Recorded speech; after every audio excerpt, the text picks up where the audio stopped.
and moved abroad, became a trailing spouse and primary caregiver to our twin 4-year-old boys and a dog, and trying to build a new life in a place where I knew zero people and didn't have any friends and no longer had my identity as a New Yorker, as a book editor, as a professional person with a job. And I wasn't any of those things anymore. I didn't speak the language. I didn't know how to do anything. I didn't know how to live this life at all. And I realized that this was my novel. And after 1 year of living in Luxembourg, when I'd given myself the task to not try to work or do anything other than set up our new life and become a different type of parent and a different type of spouse and move through the world in a different type of way. After a first year of doing that, we had some friends, we had a social life, we had all the furniture we need, we had a car, I'd gotten everything accomplished we needed to accomplish.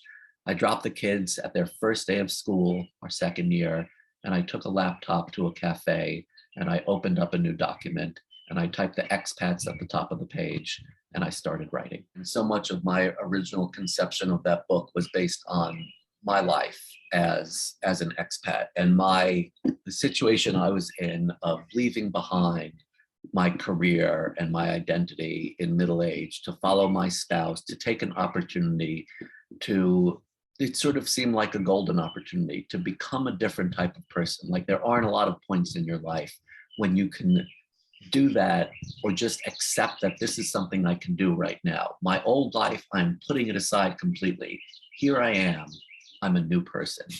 And it was very hard being a new person. I did not enjoy large aspects of it, especially that first year, especially at the beginning when we were first moving abroad. And it was disorienting and alienating and lonely.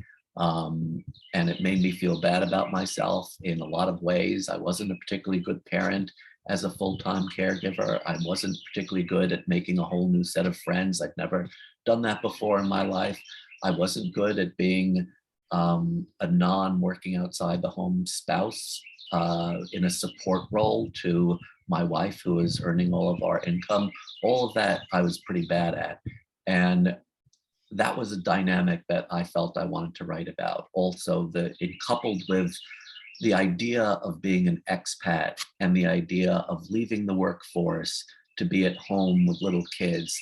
I felt like one of those things, both of those things, amplified the other and really made all of the emotions and challenges of each one larger. And I think leaving the workforce to be at home with little children is something that a lot of people can relate to. And wanting to change your life because of mistakes you've made in middle age is also something a lot of people can relate to. And so the book that I started writing was primarily about those things.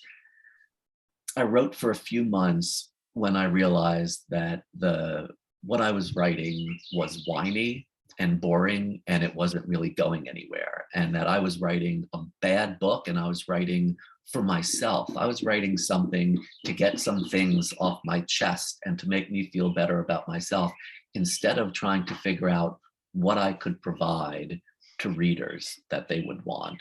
So I'd written maybe 100 pages, and I set that manuscript aside, and I asked myself, what can you turn this into? I think I had a good situation, expats leaving America because of things they wanted to put behind them, or one of them, life that they wanted to change. But what could it be? And I had an epiphany sitting in a playground one day. I went to a playground every day, even when it was raining. As I learned from all the Scandinavians who were living in Luxembourg at the time, there is no such thing as bad weather. There is only bad clothing. So my children had waterproof outfits. I had waterproof outfits. And even if it was raining and 45 degrees, we were in a playground. And I was very often sitting on a bench with another expat, usually a woman, making small talk. And one day I was sitting next to a woman whose small talk was really, really evasive in a way that was comic. And when I asked her where they'd lived before Luxembourg, she literally answered, "Oh, we got around."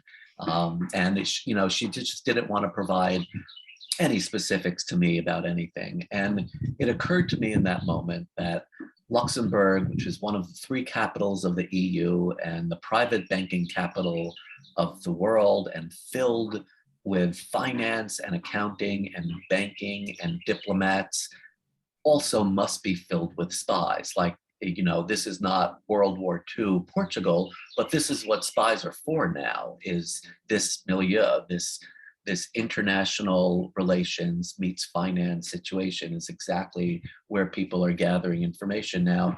And maybe this woman sitting next to me and her ham-handed elusiveness was the spouse of a spy. And when I realized that I could turn this story that I'd been writing into a spy story, I thought, aha, this is really what I should do. I've always liked spy fiction. I've always enjoyed spy movies. There seems to be an audience about it. There are puzzles to mysteries and thrillers about spies that really, really appeal to me. One of those early crappy jobs I had in the publishing world was I was an editorial assistant for Dell Puzzle magazines, which published primarily crossword puzzles. And I did this job when I was 21, 22 years old. And I loved crossword puzzles then. I still love them now. The more complicated the puzzle, which doesn't mean the harder, but the more complicated the puzzle, the more I enjoy it. And I think that there is an aspect of crime fiction and espionage fiction in particular, whose similarity to puzzles really appealed to me. And I sat with this idea for a month and realized, yes, I can do this. And in the meantime, I was reading whatever were the contemporary bestsellers in the world of espionage. I think I read a Daniel Silva book and a Robert Harris book and a John le Carre. And I thought, yes, yes, yes. This is something that I can be good at. This is the type of story that I think I can tell. And then first I had to give myself another little pause on this and ask, is this something you want to do? Not because you might be good at it, but because you actively want to do it, because you probably won't get a chance to change your mind. And I think that's one of the important decisions, the most important decision that novelists make. What type of novelist am I going to be? And there are very few people who I think get to write a different type of book every time. And I believe that of sort of my generation, the people who have really successful careers doing that can be counted on one finger, and that's Jennifer Egan. But most people don't. Most people have to pick a lane and try to stick in that lane and go as fast as possible, but you can't jump lanes. Like, the editor doesn't want it, the agent doesn't want it, the publisher doesn't want it, the reading public doesn't want it, the reviewers don't want it. The only person who might want it is you, and because you're bored.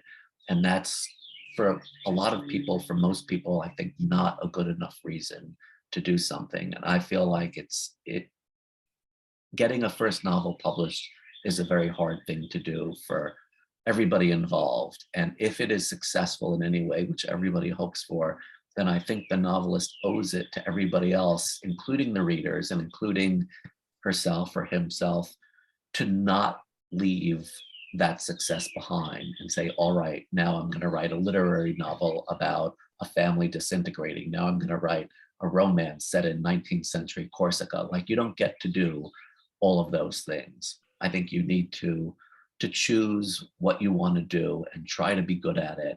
And of course, there's a variance where you can move from one type of suspense fiction into another, or downplay the suspense elements and bring up others. But I don't think you get to just say, no, I'm not going to be that type of writer anymore. So first, before I started turning this book into an international thriller, I had to satisfy myself that, yeah, this is something that I would be happy doing for essentially what I'm hoping is the only other job I'll ever do in my life. The plot twists are the thing that keep me up at night and make it very exciting for me. I love creating characters, and I spend a great deal of time writing a lot of material that never makes its way into the manuscripts themselves, because I'm writing it so that I appreciate these characters as full, albeit fictional people who I've made up, but nevertheless people who have mothers and fathers who themselves had careers and grew up in this particular place and were interested in this thing as a kid, all so that when I actually turn to writing them on the page, I know them very well and I can choose instead of the irrelevant details, the relevant ones, and get those on the page.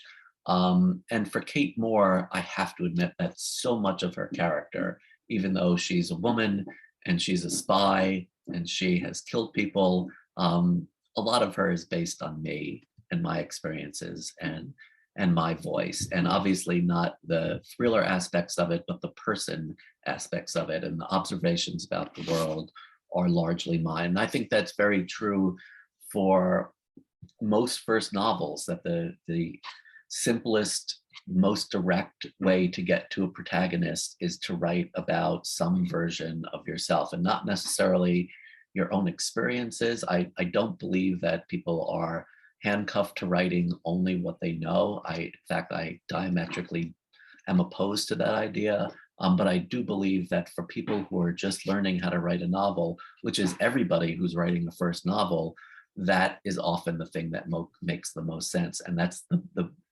the thing that you can do that reads the truest when you're just learning how to do this job of writing a novel, is to write about somebody who's a lot like you. The twist that appealed to me most about this story, I don't want to give too much away that would ruin it for readers, but nobody in this story is who they're pretending to be. That aspect of self-definition and deception is one of the things that I tried to make a core theme to the entire book, that it's not just that one character or two characters are not who they're pretending to be. It's literally everyone you meet in some way is lying about something fairly significant to the other people in the book. And that was something that I wanted to dwell on. A lot of the book is about how we define ourselves and how we ask other people to see ourselves. And that's something that I was writing about, again, not in a thriller context, but because that's what I was going through as a human being when I started writing, is how am I defining myself, and what am I telling these new people in my new life about me, and how am I defining myself, not only to everyone else, but to me. And I think that's something that we can all relate to. And that's one aspect that I wanted to write about. And that's in fact something that appeals to me most about the espionage subgenre in suspense fiction to begin with, is they're always premised on deceptions within intimate relationships, and not necessarily sexual relationships, but intimate ones. It's people who are lying to their friends, their lovers, their spouses, their colleagues, their bosses, whatever, about very, very important things. And I think we can all relate to that. I mean, I think that's everybody's worst fear, is that this person you've been living with, this wife, this husband, this boss, these people have been lying to you all along. I think everybody at one point or another in their lives is awake in the middle of the night worrying about that. And that's, I think, one of the things that makes the espionage genre so appealing to people, is even though we can't relate to the James Bond aspects of it, we can relate to that aspect of it, that is a primal concern that we as humans in relationships all have. I worked for a long time on revising it. I asked a lot of people for a lot of favors in helping me make it better. I was sharing the manuscript with one person after another who worked in publishing, whose profession it was to give productive, actionable feedback to novelists on first drafts of books, which is not an easy thing to do. And it's not a small ask to ask people to do this thing that they normally get paid for, to do this as a favor to me. And I revised it for a long time and went through some very, very significant revisions. From the time I thought I was finished and typed the end till the time that I actually was finished, the book changed a lot. The plot twists got much more complicated. I got rid of some characters, I added others, I changed point of view. A lot of it changed very significantly, and that all that work was very hard and made me very nervous all the time. And there's always, when you're writing a first novel, nobody really sells a first novel until the whole thing is written and revised a few times. And it's a long, long process of thinking every day, doubting every day, is this going to work? Is anybody going to want this? I have my doubts about the urgency of some types of peril. And I think that in Two Nights in Lisbon, you definitely feel from the get-go that there's something wrong in this book. There's something wrong in this story, that this protagonist is in some type of peril, though you don't exactly know what. And most of the scenes, all of the scenes, I think, have something to do with her peril, but they are not all urgent. I find it exhausting mostly to read novels where the urgency is constant and the peril is constant. I also feel like very often by the middle of the book, they have blown too much credibility with me by being too urgent. There are only so many bad situations that the protagonist can escape from before it becomes not credible to me as a reader. And I feel like, again, to draw the James Bond analogy, I am happy to watch James Bond escape from one ludicrously dangerous situation after another for 2 hours and 15 minutes. I don't think I could deal with that for 12 hours. I don't want to. And I feel that way in fiction too, that at a certain level of urgency, it becomes ridiculous and it becomes a story that I can't be personally invested in as a reader because I don't believe it anymore, because it's just one bullet dodge too many. I construct pretty deliberately peaks and valleys in a story's urgency. And I I like to give readers a sense that something is wrong, that there's a problem, without it necessarily being urgent all the time, with it being more a suspicion or more a creepiness or more something where a reader is forced to pause for a second and think, huh, that's not right, or something's wrong here. And that's not the same as a scene in which the protagonist is being chased through the streets of a foreign city with somebody who's trying to shoot her. That can only happen so many times. Creating situations of confusion for the reader that are coupled a little bit with something menacing is something that I try to do pretty consistently throughout. And with every chapter, with every scene, I'm trying to accomplish something pretty specific that I've articulated to myself. Like, what is it I want to do here? I want to make Ariel frustrated with yet another person who's not believing her story. Or I want Ariel to reveal that she's worried about something without explaining what that something is. That I want to build this case that she's in a bad situation without necessarily saying what that bad situation is, just by putting one even possibly small obstacle in her way, or not even necessarily an obstacle in this moment, but an obstacle in the past, if that makes any sense.